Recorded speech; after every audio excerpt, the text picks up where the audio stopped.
नमस्ते अस्तु महामाये श्रीपीठे सुरपूजिते सशंख चक्र गदा हस्ते महालक्ष्मी नमोस्तुते।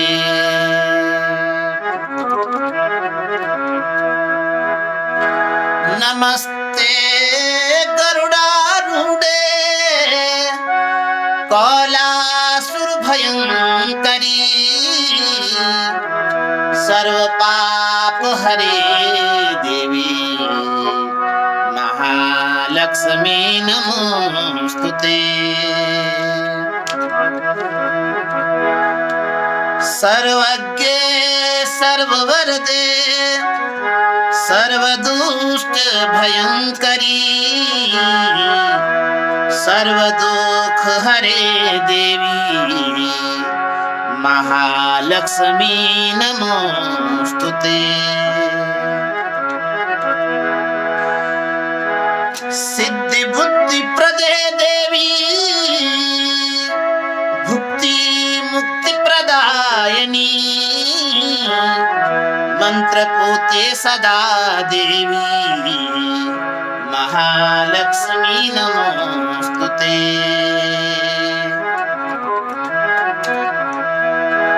आद्यंतरहिते देवी आद्य शक्ति महेश्वरी योगजे संभूते महालक्ष्मी नमोस्तुते।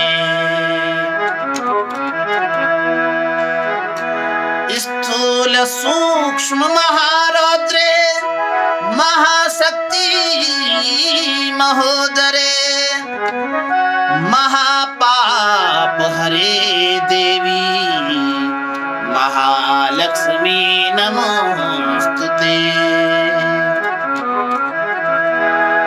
पद्मासन स्थिते देवी परब्रह्म स्वरूपिणी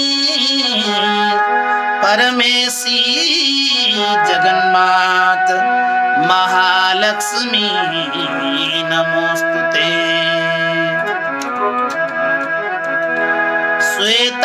श्वेतांबरधरे देवी नानालंकार भूषिते जगदस्थिते जगन्मात महालक्ष्मी नमोस्तुते। महालक्ष्म्यष्टकं स्तोत्रं यः पठेत् भक्तिमानरः सर्वसिद्धिमवाप्नोति राज्यं प्राप्नोति सर्वदा। एककाले पठे नित्यं महापाप विनाशनं द्विकालं यः पठे नित्यं धनधान्य समन्वितः त्रिकालं यः पठे नित्यं महाशत्रु विनाशनं महालक्ष्मीर्भवे नित्यं प्रसन्ना वरदा शुभा। इति इन्द्रकृतं महालक्ष्म्यष्टकं सम्पूर्णम्।